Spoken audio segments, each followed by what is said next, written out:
Press the bell icon on the YouTube app and never miss another update.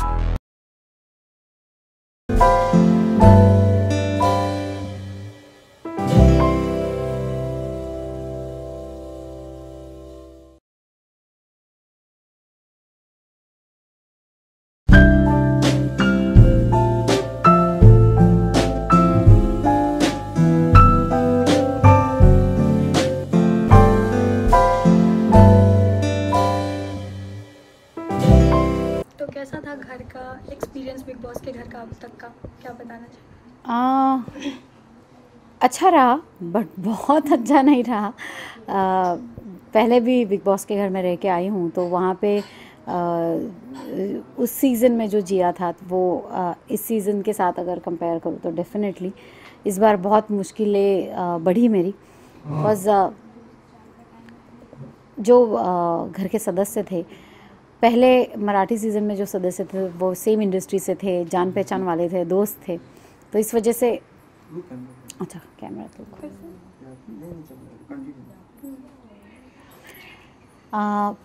पहले जिन सदस्यों के साथ रह चुकी थी तो वो सेम इंडस्ट्री से थे और अच्छी खासी दोस्ती थी सबके साथ, तो वो जल होने में टाइम नहीं लगा।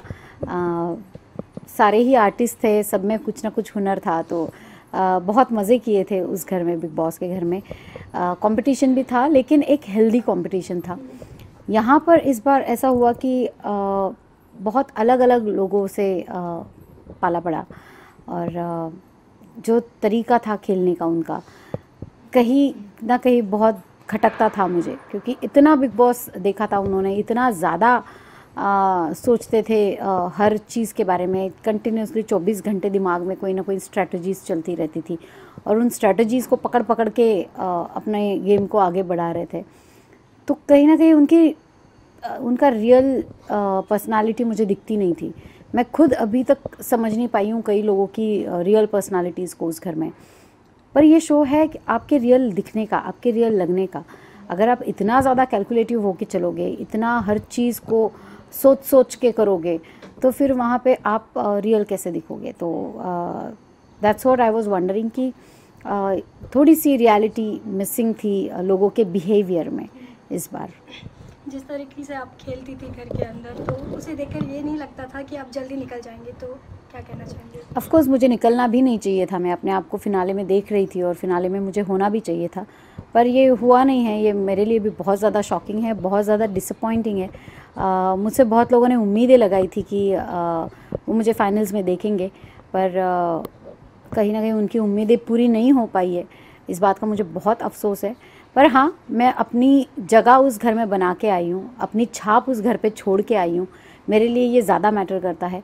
जिस डिग्निटी के साथ गई हूँ उतनी ही डिग्निटी के साथ वापस आई हूँ, और लोगों का प्यार कमा के बाहर निकली हूँ। भले ही प्राइज़ मनी ना कमाई हो, मैंने ट्रॉफ़ी ना कमाई हो इस बार, पर लोगों का प्यार, उनके तरफ से वो रिस्पेक्ट मुझे जो मिला है मेरी गेम देख के, वो मेरे लिए बहुत ज़्यादा मैटर करता है। तो ठीक है, ट्रॉफ़ी ना सही, प्राइज़ मनी ना सही, लोगों के दिल जीतना मेरे लिए इम्पॉर्टेंट था, जो मैंने जीत चुकी हूँ।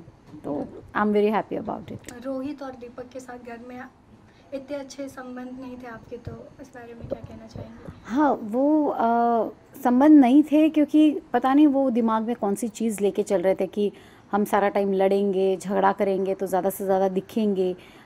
हर वक्त बुलिंग करते रहते थे। शायद औरतों को रिस्पेक्ट करने का तरीका उन्हें पता नहीं हो कि कैसे किया जाता है, औरतों से बात कैसे करते हैं, किसी को भी किस लेवल तक जाके हम नीचे गिरा सकते हैं।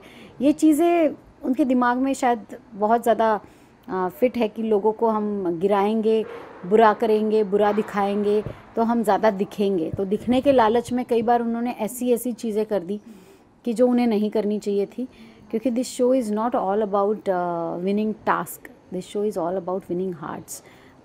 जिस चीज़ में वो ऑलरेडी हार चुके हैं, आज मुझे नहीं लगता कि दीपक के लिए या रोहित के लिए किसी भी औरत के मन में कुछ भी रिस्पेक्ट बचा होगा। वो उन्हें अच्छी लगी होगी वो चीज़ें जो उन्होंने उस घर में की है, किसी को नहीं अच्छी लगी होंगी डेफिनेटली। तो भले ही वो इस वक्त घर में है, लेकिन अगर वो जनता का दिल नहीं जीत पाते तो वो मेरे लिए बिल्कुल ही हारे हुए सदस्य है। आपके हिसाब से घर में डबल ढोलकी का टैग किसको मिलना चाहिए? Double dholki for sure Romil को मिलना चाहिए, क्योंकि टाइम आने पर उसने हैप्पी क्लब को बहुत अच्छी तरीके से इस्तेमाल किया, उस पर अपना हक जताया, उनके कंधों पे बंदूक रख के चलाई, लोगों को यूज़ किया, और उसके बाद अब वो सेलेब्स की तरफ आ गए हैं। श्री और दीपिका का यूज़ कर रहे हैं उस घर में, तो मुझे वो डबल ढोलकी की तरह लग रहा है, पहले यहाँ से बजे अभी यहाँ से बज रहे हैं। तो आपके हिसाब से घर में सबसे ज़्यादा फेयर गेम कौन खेल रहा है? Deepika, she is playing fair and she is being real. Even Shri is a very real personality, भले ही वो टास्क नहीं करते हैं, और मेरे लिए वो बहुत ज़्यादा डिसअपॉइंटिंग थिंग है कि वो टास्क करते नहीं हैं, पर ठीक है, ये उनका अपना तरीका है खेलने का, गेम में आगे बढ़ रहे हैं, वो ज़्यादा इम्पॉर्टेंट है। तो वो गेम में आगे बढ़ रहे हैं, बहुत अच्छी तरह से पढ़ रहे हैं, और वही नज़र आते हैं लोगों को हर जगह। तो उनका पर्पस तो सॉर्टेड है कि बिना टास्क किए भी अच्छी तरह दिख रहे हैं, अपनी पर्सनालिटी को पोर्ट्रे कर रहे हैं अच्छी तरह, और गेम में आगे बढ़ रहे हैं, तो इट्स गुड फॉर हिम। आपके हिसाब से बिग बॉस 12 की ट्रॉफी किसको मिलनी चाहिए और क्यों? मेरे ख्याल से दीपिका या श्री छोड़ के कोई डिज़र्व नहीं करता उस ट्रॉफ़ी को, कोई भी नहीं, और उन्हीं को वो जीतनी चाहिए, क्योंकि उस घर में रियल रहना, ट्रांसपेरेंट रहना ही इस गेम की सबसे बड़ी पॉलिसी है, जिसे दीपिका और श्री बहुत अच्छी तरीके से फॉलो करते हैं। तो दीपिका या श्री में से कोई भी जीते, I will be equally happy. Thank you so much. Thank you.